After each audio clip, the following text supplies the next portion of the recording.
The nastiest situation happen not among enemies, but among the so-called loud ones. Love means you're willing to nurture another life without forming opinions. It should be a relationship of nurture, not opinionated.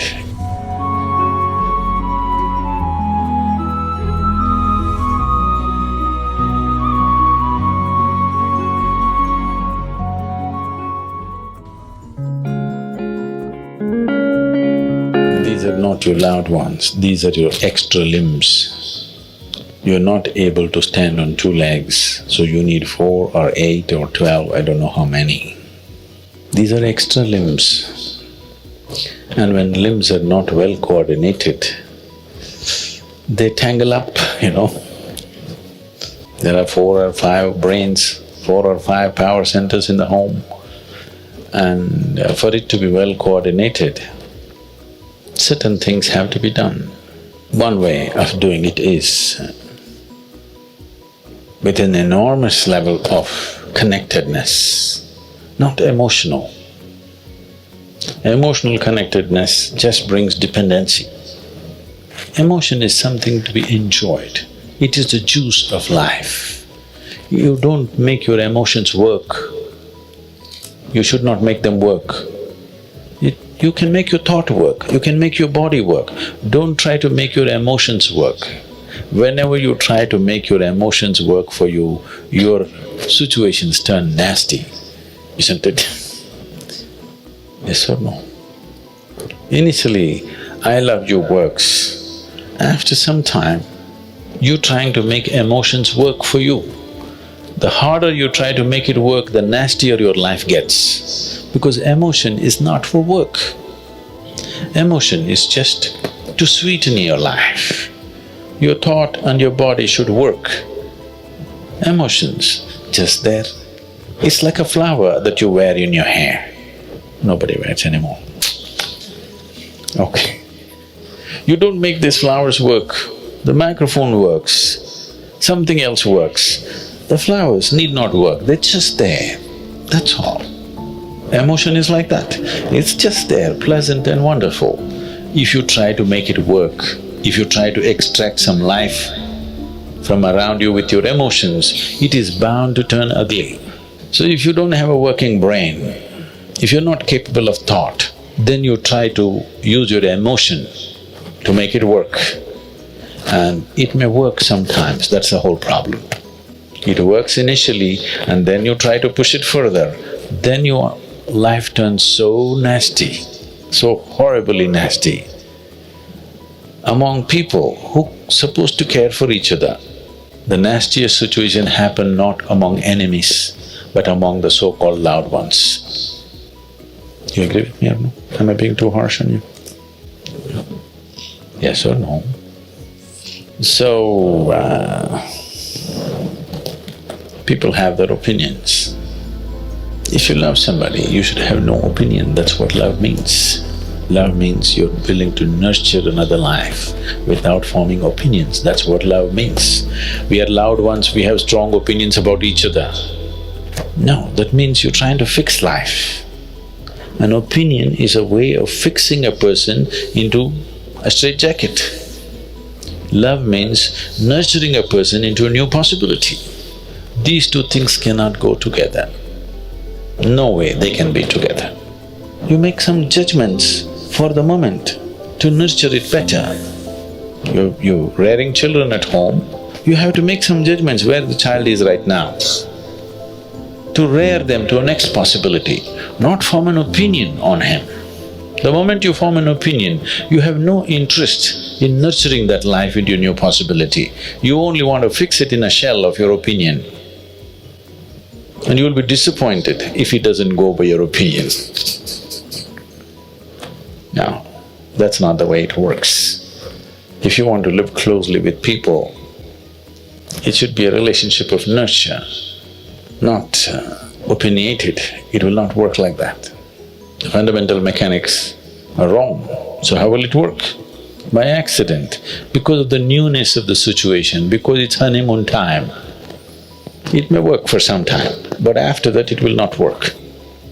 So, If truly it's a loving relationship, there should be no opinions, there should be only nurture. If you invest a deep sense of involvement, something wonderful may happen. It's because of your involvement, not because the other person is fantastic. No, even if you choose a fool, actually it's easy that way. If they're not stupid, why would they come to you first of all? Even if you choose a fool, it doesn't matter. If you involve yourself, it can turn out very beautiful. You chose the smartest person in the universe, it could be a disaster. Essentially, what a husband and wife means is, because you're not geared, most people are not geared, very few people in this world are geared to make this journey of life all by themselves. They're organized enough within themselves totally. They never feel anything missing in their life because they've made themselves like that. But most people need somebody else to lean on, either emotionally, psychologically. There are needs in a human being, physical needs, psychological needs, emotional needs, maybe social needs, economic needs, variety of needs. To fulfill these needs, you want to find one person that you can depend on. Because it's very difficult even to find one person with whom you can share everything that you have, your body, mind, emotion and works. So this is the idea. Formalizing it is so that every time you get some little friction, you don't fall apart, so little tying up so that things don't fall apart very easily, all right? Nothing else. The biggest mistake humanity made was, they started saying marriages are made in heaven, that's why it's such a mess. It's done here. If you see, marriages are made between us and we took responsibility for who we are, we could have made it work, but the damn thing is made in heaven. Not suitable here, it's because it's alien stuff. If you understand it's made by you for your well-being, to fulfill your needs and your purposes so that you can go through this journey of life with least amount of trouble and friction, then you would handle it more responsibly, isn't it? According to contemporary needs, not how your grandmother did her marriage. You can't do it that way because expectations and situations have completely altered themselves. So, if you hold somebody who is your friend and who is your need, you must understand. You're in this relationship because you need. Maybe the other person also needs, but that's from their side. As far as you are concerned, you made this relationship because you need it badly, isn't it? If you understand and you're always grateful for this, that somebody is fulfilling all your need, you would handle it well. You wouldn't make a misery out of it. But now you think somebody else needs you, then you'll make a mess out of it. You understand, you need it. Well, the other person also needs to understand he needs it. Now there is a cohesion. If you think, oh, you need me, so I'm going to exploit you. No, this is not about you squeezing happiness out of somebody or they squeezing happiness out of you. If two happy people meet, then there can be something wonderful happening between them. But you are a misery and you think somebody else should be the source of your happiness, well, it'll multiply. If you just become love, not love somebody, then you will know the nature of love. If you love somebody, it's a fickle happening because no human being will happen 100% the way you want them. Every human being on this planet is going to disappoint you, believe me. Not because they'll do something wrong, because nobody can fulfill the unrealistic expectation you have of them. It's simply not possible. Love is not a relationship. A relationship is a different thing.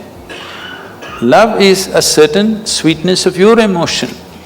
Whether you look at a tree or a dog or a man or a woman or a child or just at the sky, why can't you look at it lovingly? Because it's not about loving the sky, it's about the sweetness of your emotion. If your emotions are sweet, whatever you look at it in a certain way.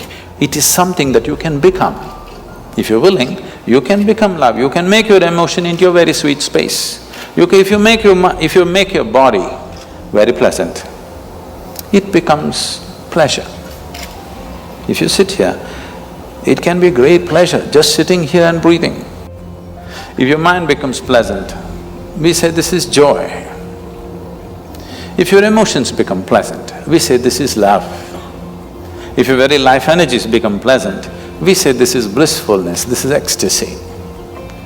If your surroundings become pleasant, we call that success. Now you're calling your success with somebody as love, that's a mistake.